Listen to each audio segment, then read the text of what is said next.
자, 여러분, 우리가 지금 어디까지 와 있죠? 제2차 세계대전이 발발해서 독일이 프랑스를 점령한 데까지 와 있는 거예요. 그리고 영국을 침공하려다가 실패한 것까지. 그러니까 아직까지는 이 전쟁이 서유럽에 주로 집중이 돼 있죠. 이 타이밍에 아시아 쪽과 지중해 쪽에서 또라이짓, 쭈구리짓을 한 결정적인 인물들 군대가 있어요. 또라이는 누구냐? 그들 스스로 희대의 우장, 어리석은 장수라고 표현하는 무다구치 렌야입니다. 일본이 제2차 세계대전이라는 거대한 전장에 뛰어들게 된 결정적인 사건은 진주만 폭격. 그런데 엄밀히 말했을 때 1937년 중일전쟁을 계기로 한다, 이렇게 평가들을 합니다. 중일전쟁은 그럼 어떻게 시작된 거야? 저는 이 또라이가 그 결정적인 역할을 했다고 생각을 하는 것이죠. 이 사람이 도대체 어쩌다가 중일전쟁에 씨앗을 뿌렸고 그 잘못된 선택이 어떻게 해서 결국은 태평양 전쟁 제2차 세계대전으로 이어졌는지 한번 알아보겠습니다.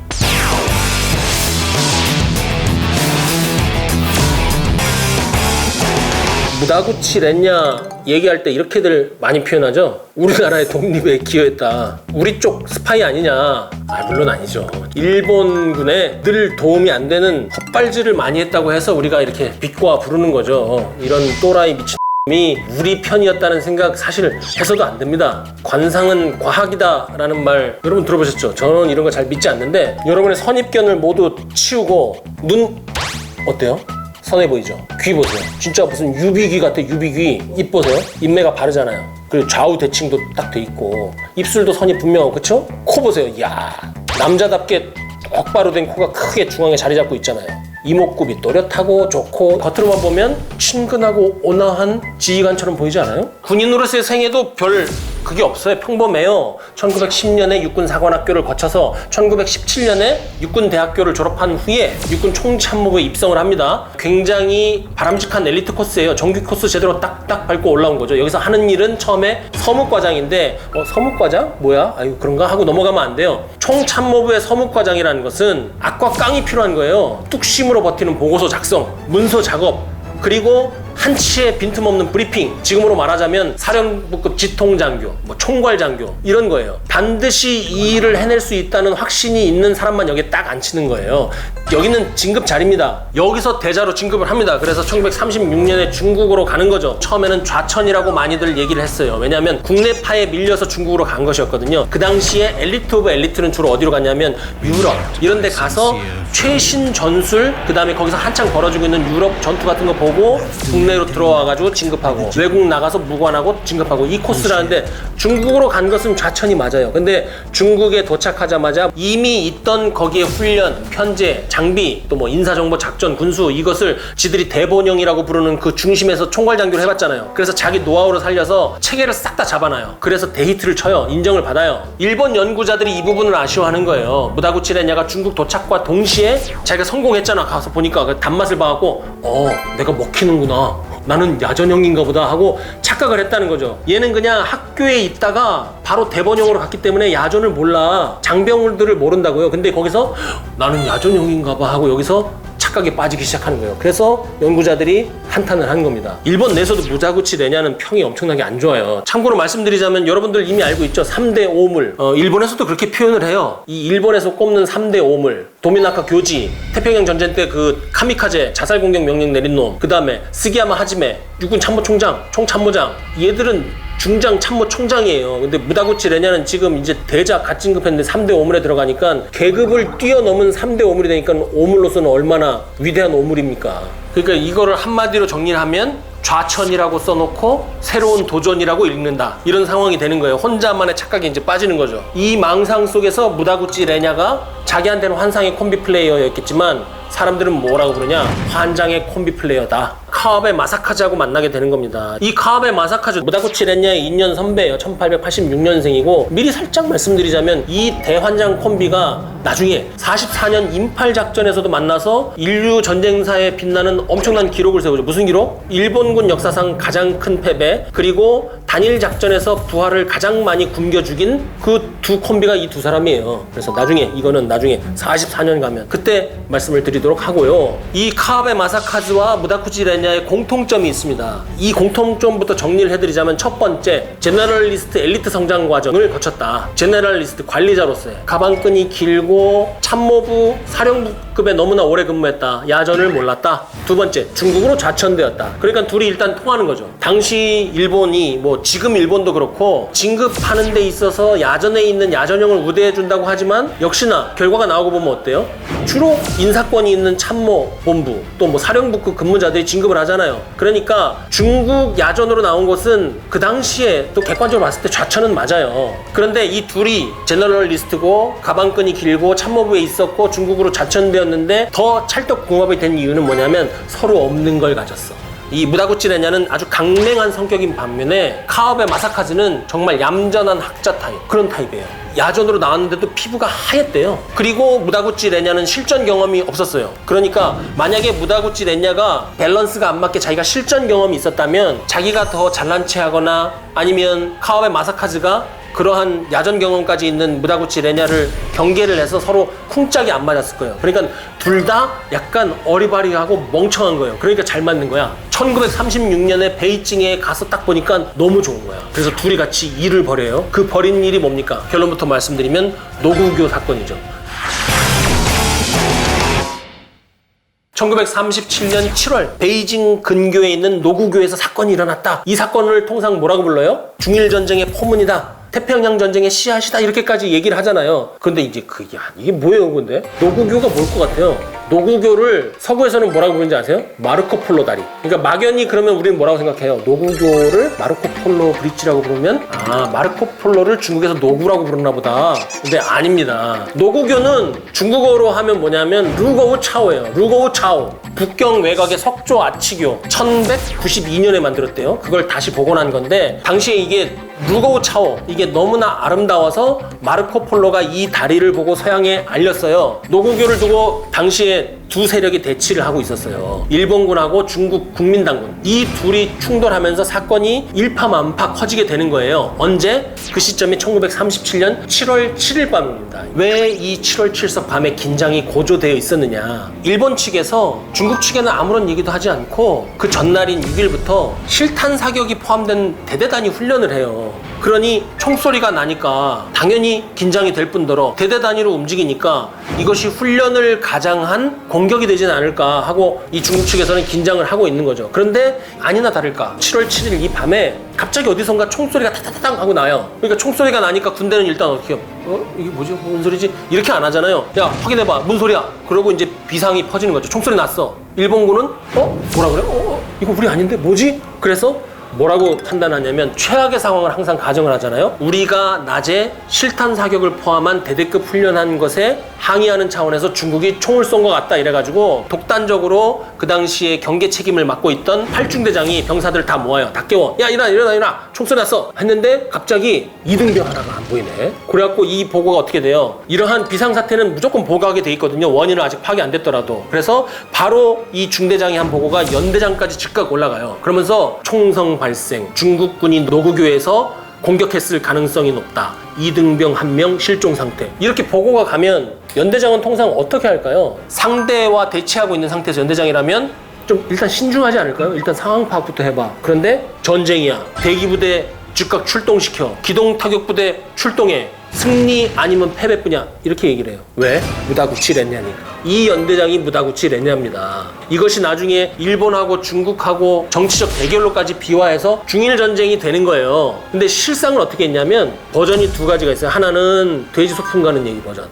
7명이 갔는데 하나, 둘, 셋, 넷, 다섯, 여섯, 한 명 없어졌다. 지를 안 세고. 그러니까 병사가 있는데 카운트를 잘못했다는 설이 있고, 다른 하나는 이 병사가 설사병이 나가지고 화장실에 있었는데 못 찾았다라고 얘기를 하는데, 지금 이제 최근에 일본에서 나온 책에 의하면 이거는 아마 아닐 가능성이 높다. 이거는 이제 핑계된 거다. 카운트를 잘못했다는 데에 무게가 실리고 있어요. 실제로 이제 일본군은 병사 수색에 나섰겠죠. 없어졌으니까. 그런데 실종된 병사 관련 사안이 나중에 문제가 해결이 안 되니까 일본하고 중국 교섭의 핵심이 돼요. 우리 병사 없어졌다. 근데 총소리가 났다. 중국은 우리 모른다. 어떻게 하라는 거냐, 니네 병사 없어졌는데. 그래서 그거 갖고 싸우기 시작해요. 그러니까 이것이 싸울 만한 일이 아니에요. 나 병사 없어졌어, 뭐 어떡하라고, 우리는 병사가 없어졌는데 어떡하라고, 너 어떻게 그럴 수가 있어? 지금 나한테 화낸 거야? 이런 싸움이 되는 거예요. 이런 싸움 주변에 많이 있잖아요. 둘이 그러고 싸우는 거야. 그런데 이 병사는 이미 돌아와 있었어요. 돌아왔어. 이 병사는 찾았어. 어디 갔는지 카운트를 안 한 거야. 저 원래 여기 있었어요, 중대장님. 중대장은 어떻게 해요? 야, 얘기하지 마. 너 원래 있었다고 얘기하지 마. 너 설사병 났다고 얘기해. 야, 너 어디 갔다 왔다고 얘기해. 이렇게 되는 거죠. 기록에는 이제 어떻게 하냐면 20분간 대열을 이탈했다가 무슨 이유인지 모르겠지만 복귀한 상태였다. 근데 너무나 어이없잖아요. 이거 이제 너무나 문제가 커졌는데 겁나잖아요. 그래갖고 이 중대장이, 팔중대장이, 이 새끼가 이등병이 왔다는 보고를 안 하는 거예요. 그래갖고 나중에 이제 대대장한테, 대대장님 죄송합니다, 사실은 돌아와 있는데 제가 겁이 나서 그만. 그래서 이제 대대장이 보고를 해요. 새끼, 대대장님 죄송합니다, 제 불찰이 큽니다. 그런데 무다구치 레냐가 뭐라고 하는지 아세요? 그 보고 받고 전투를 준비하라, 이렇게 명령을 내려요. 왜일까요? 첫 번째 이유는 무다구치 레냐니까. 첫 번째 이유는 그거고, 나중에 이제 무다구치 레냐가 전쟁이 끝나고 나서도 얘가 생존하거든요. 근데 전후에 모임이 있을 때마다 유인물을 만들어서 뿌려요, 무다구치 레냐가. 그래서 욕 많이 먹는 거예요. 자기는 아무 잘못 없다. 근데 거기 뭐라고 돼 있냐면, 이렇게 해서 교전이 커지면 작은 문제들이 덮이고 보다 대국적인 차원으로 사태를 볼 수 있기 때문에 자기는 이렇게 했다는 거예요. 두 번째 이유는 뭐냐면, 잘됐다, 니네 한번 죽어봐라, 이러고 전투명령을 내렸다는 거예요. 중국 국민당군이 꼴 보기 싫었던 거야. 그러니까 이등병 없어졌으니까는 야, 새끼 한번 죽어봐라, 이러고 한 거예요. 정말로 어이가 없는 거지. 중일 전쟁이 이래서 일어난 거예요. 어이없는 전쟁이에요. 그래서 7월 8일이 되죠. 7월 8일 새벽에 일본하고 중국이 이제 정치적으로는 교섭을 해요. 근데 그 교섭이라는 게 아까 말씀드린 정말 그런 웃긴 싸움이 돼 있고, 일본은 병사를 찾았다는 얘기를 끝까지 안 해줘요. 그러니까 일본 측에서 무다구치 레냐가 나와서 얘기를 합니다. 병사가 돌아오긴 했다. 그러나 그게 중요한 게 아니다. 이런 사태가 벌어진 구조적인 원인이 있다. 이 구조적인 원인을 확인하기 위해서는 중국 측으로 들어가야 된다. 우리 군대를 보내서 중국 측 내부를 우리가 조사하겠다. 중국 측은 뭐라 그래요? 당연히 안 된다 그러지. 뭔 개소리냐. 그래서 이렇게 마무리되는 분위기인 거예요. 다 정말 중국 측이나 일본 측이나 무다구치 레냐가 그렇게 주장하는 걸 보고, 와, 이런 또라이가 있냐? 그러면서 이제 모두가 그 충돌에서 관심이 멀어졌는데 무다구치 레냐가 계속 주장을 하는 거죠. 해프닝이라고 생각하고 넘어가려고 했는데 무다구치 레냐가 계속 문제를 만들어요. 그리고 결국에 어떻게 하냐면 7월 8일 새벽 4시에 일본군이 중국군을 공격을 해요. 무다구치 레냐가 공격 명령을 내려서 공격을 합니다. 이 공격 명령은 남아있는 기록에 의하면 일본 육군성과 참모본부의 지침을 정면으로 위반한 명령 위반이다. 적전에서 명령 위반은 뭡니까? 사형이죠. 그리고 일본에서는 명확한 지침까지 내려간 상태였어요. 이 일을 더 이상 확대하지 말라고, 가만히 있으라고 통보를 했는데 무다구치 레냐가 공격해버린 거예요. 진짜 닭공이에요. 아 몰라, 공격해. 그래서 중국군이 대응에 나서지만 기습 공격이잖아요, 그야말로. 그래서 노구교를 빼앗깁니다. 그리고 나서 사흘 동안 협상과 산발적인 사격과 이것이 반복이 되면서 점점 이 사건이 커지는데 전투가 커지는 게 아니라 정치적인 갈등이 커지는 거예요. 여기에 대한 추측이 워낙 다양해요. 중국, 일본, 서구의 기록이 제각각인데 얘기할 수 있는 것은 양측이 합쳐서 150명 정도가 전사하거나 부상을 입었을 것이다, 이렇게 돼 있어요. 결국엔 이렇게 150명의 사상자가 나오면 어떻게 됩니까? 전쟁이라는 것은, 전투라는 것은 어느 한쪽이 공격을 시작하면 싸울 수밖에 없도록 돼 있는 거예요. 그 관성에 의해서 가는 겁니다. 여기서 이상한 것은 왜 무다구치 레냐가 모든 결정권을 가지고 교전을 시작을 해요? 그 위에 카와베 마사카즈가 있잖아요. 카와베 마사카즈는 뭐 하고 있었냐고. 이 사람이 처음에 무다구치 레냐에게 전권을 위임한다고 얘기를 했대요. 너 하고 싶은 대로 다 해. 그리고 마침 부재 중이었대요. 정확한 기록은 없지만 카와베 마사카즈가 부재 중이라는 게 딴 데 갔다는 게 아니라 유선으로 사건의 진행을 보고받고 현장에 없었다는 뜻일 거예요. 나중에 구술에 의하면 카와베 마사카즈는 사건이 원만하게 해결되겠지, 이렇게 생각을 했다는 것이죠. 하지만 무다구치 레냐는 정반대로 했죠. 너에게 전권을 위임한다를 무다구치 레냐는 공격으로 해석을 한 거예요. 그것이 사태를 악화시킨 거죠. 그래서 이제 사태가 이렇게 커지니까 카와베 마사카즈가 돌아오죠. 당연히 그 정도는 하지. 급히 돌아와서 현장에 출두를 했어요. 그러면 현장에 출두했을 때 카와베 마사카즈가 합리적인 관점에서 할 수 있는 가장 좋은 조치는 뭐였을까요? 바로 직위 해제하고 현장으로부터 이탈시키고 지휘관끼리 협상을 했어야 됐죠. 근데 기록에 의하면 질책조차 하지 않았대요. 아예 말을 하지도 않았대요. 그러면서 일본의 그 육전 연구소라고 있거든요. 이 연구소의 그 구술 기록을 많이 남겼어요. 카와베 마사카즈에게 물어봤어요. 그때 뭘 하셨습니까? 그랬더니 나는 표정을 구겼지요. 그래서 왜 표정을 구기셨습니까? 황당한 거지. 그랬더니 뭐라고 했냐면 무다구치 레냐가 나의 말이 아니라 내 얼굴을 보고 진심을 헤아려 줬으면 하고 말했지요. 야, 이게 말이야, 막걸리야. 분명히 카와베 마사카즈의 이런 조치는 잘못된 것이었습니다. 그리고 지금 갈등이 끝나지 않은 상황이잖아요. 작전을 지휘하고 있는 지휘관에게 개입하지 않는다는 원칙을 지키는 것보다는 지금 이 갈등을 먼저 봉합해야 된다는 어떤 상급 지휘관으로서의 그 식견, 그 야전의 생리에 대한 그 감각이 전혀 없었던 거죠. 그러니까 사태 확산을 막을 수 있는 마지막 기회를 거기서 인상을 구기고 끝냄으로써 놓쳐버린 셈이죠. 근데 이 일이 정말 어떻게까지 커지는지 아세요? 전권을 위임받고 격려받았다고 생각한 무다구치 레냐가 더욱더 가열을 차게 공격하고 상급 부대에 중국군의 대응과 중국의 의도를 곡해해서 보고를 해요. 이것은 이 지역 일대의 군사력을 장악을 해서 일본군을 이 일대로부터 몰아내기 위한 중국의 의도가 담겨 있습니다. 그래서 결국에는 7월 11일에 일본군 3개 사단이 여기에 투입이 됩니다. 그래서 이것이 중일 전쟁의 시발점이 되는 것이죠. 그래서 이렇게 인상을 구기고 간 카와베 마사카츠의 방임적인 행동을 히데의 우책이었다. 이 히데의 우책에 의해서 탄생한 오무리 히데의 우장 무다구치 레나였다. 이렇게 일본인들 스스로가 평가하고 있는 겁니다. 노고교 사건을 빌미로 중일전쟁이라는 끔찍한 일이 일어났으니까 이 만약에 한번 해봅시다.